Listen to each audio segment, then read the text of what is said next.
In the unofficial official poll that I did yesterday with me, myself, and I found out that Boise is the world's best place to live. But there are 6 reasons why it's actually not the world's greatest city, according to others, because these things don't really affect me, but they are true, they are real, they are Boise's top 6 things of reasons why you don't want to move here. Check it out, let's go.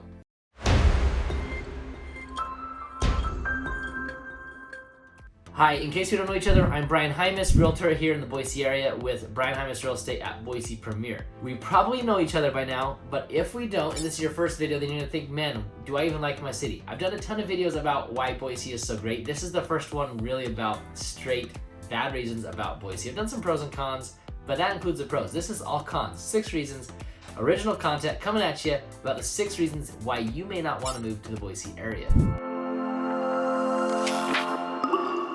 Now, if you're wanting to learn about Boise and all things real estate or just all things Boise, this is your place. Click subscribe, hit the bell, because when you do, you're going to receive notifications or emails when new content is released, new videos, so that you can stay on top of all things Boise or Boise real estate here on the Boise Real Estate channel. So that's what you need to do next. Now let's dive into Boise's top 6 reasons why you may not want to move here. Number 6, the wildlife. So while we have pine trees and we have some foothills and all that type of stuff, there are some things that some out-of-staters would probably get a little bit alarmed by, especially but from those who are, let's say, from California. No, I know Californians have black bears. In fact, I have family members who have had a black bear in their driveway before in Pasadena. That is a true story. I've never seen a black bear or heard of a black bear in any neighborhoods here. While in the foothills are the area between, like, kind of the rolling hills between the valley and the mountains.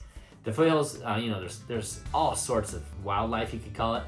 Coyotes, for example. There's been some cougar spottings. There's been black bears in the forest. There are a few animals that you should be aware of. I mean, rattlesnakes are pretty common as well. You can take a look at Hulse Gulch or the military reserve to find some of these animals. I mean, really, I live in Eagle, and about 2 miles north is BLM land, right? Bureau of Land Management. Acronyms can be used dually these days, and you can find animals there as well. But when all is said and done, you're pretty safe wherever you're at. All right, getting into Boise's subway system, it's non-existent. Our bus system is fine. Most people in Boise have a car. Now, if you're downtown Boise, you have a bike, it's fine. You don't necessarily need to have the car. You might have an Uber a couple times a week. But for those who are coming from in complex, maybe it's the Bay Area where you've got, I think it's BART, where you've got the subways and the buses and all that type of stuff. That's not what you're doing here. But you've got to also keep in mind, we don't necessarily have a strong need for that. Now, in the future, will we need it? Maybe. I actually like it the way it is. I completely love it the way it is. But that is a knock on our public transportation system, is that it's virtually non-existent. However, I know it does exist because my brother-in-law and father-in-law would actually use the public transportation system and use the Wi-Fi on their way to work because it's cheaper.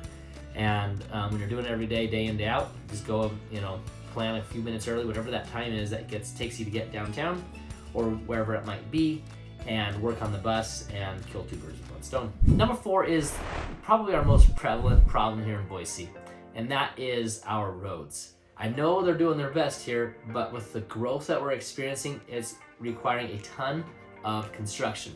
There's a lot of detours. I hit a detour yesterday. Well, at the same time, a detour I hit 2 months ago is now, it's a roundabout where it should have been a roundabout a while ago, right? They're widening Chin into a ton of lanes, and that's it's actually been a really fast project. It's stuff that needs to be done, and the growth is requiring that all these roads are improving. So the long-term benefits are awesome. The living through the pains of the short-term is a little painful.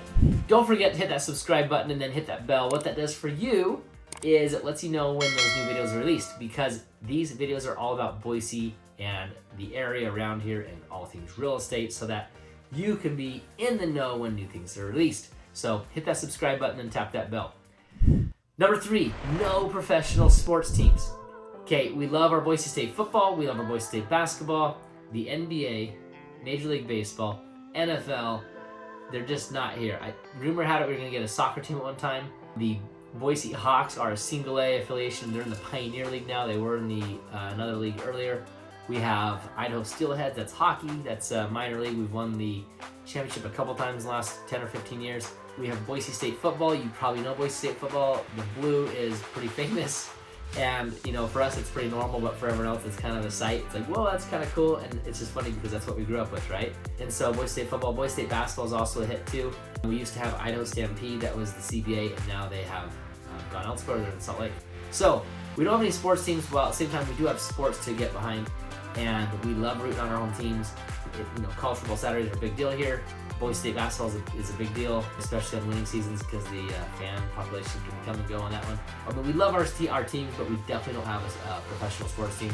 People ask me, who do you root for? You know, it's not necessarily by proximity. For me, I have teams, like for baseball, I have an East Coast team I like. For football, you know, I root more for college and that type of thing. People for football locally go for Seattle Seahawks or Denver Broncos, some Oakland Raiders every once in a while. So you kind of get a hint of, yeah, we don't have our own sports teams, but you end up rooting for someone. It all works out in the end, and there's always college you can get behind. Number 2 is our inversions.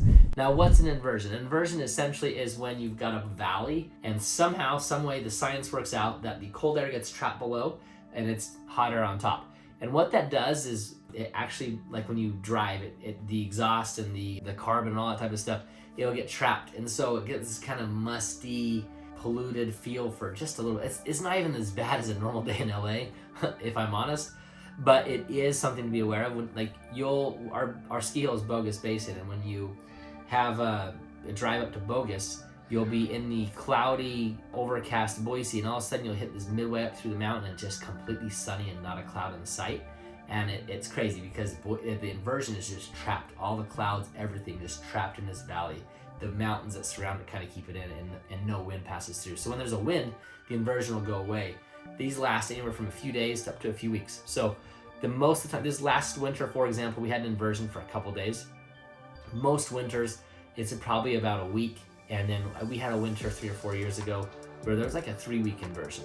So the 3 days and the 3 weeks are kind of the rare exception. More than that, it's mostly just about a week and it's done. Not even a big deal, it really isn't, but it gives you a little bit of a downer feeling because there's no sun for that whole time. Number 1, the one that probably hits your radar the most is our prices. People used to be moving here because of the low housing prices. Now the housing prices are going up. For example, here in Eagle, where I live, median home price is up above $850,000. I think it was $860 last time I checked. I have a house listed in Nampa at this very current moment. It's listed at $388, and we have 3 or 4 offers on it, all under $400,000. And that is kind of where that housing market is for a 1,600 square foot, 4-bed, 2.5 bath type home with, you know, 10 or 15 years under it. So there's still affordable housing, and those neighborhoods, though, that's not a junker of a house. That's a great neighborhood.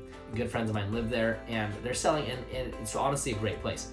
Nothing to complain about. And so really, you can still find that. I've had very few people come from California and say it's now too expensive for them. The people from the city, I'm not really seeing that yet. In fact, I'm not seeing that yet. It's people from smaller towns, maybe 2, 3, 4 hours away from the big cities, that have come here and said, wow, housing's too expensive, I'd rather be where I'm at. But for the most part, people aren't escaping here for the housing prices anymore. It's usually something along the lines of they're looking for the conservative, more down-to-earth lifestyle. So that's what Idaho brings you, but the housing prices definitely are going up. Definitely a negative because it's not where it used to be, but we still have something to offer. So with these negatives, is it still something worth considering moving to Boise? I want to hear your comments below. I want to hear if you've never heard of any of these below. Give me some comments. I'd love to interact with you, get to know you some more. And so if you leave your comments, I will be sure to respond. I respond to everything I see. Now, each month I'm getting dozens of people reaching out to me, asking me to help them with their move to Boise. There is no greater compliment for me than to receive these text, phone calls, or emails.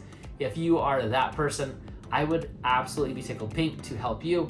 You give me a call, give me a text at the number on your screen, or an email on the email at your screen, and I would be happy to help you make this transition to Boise.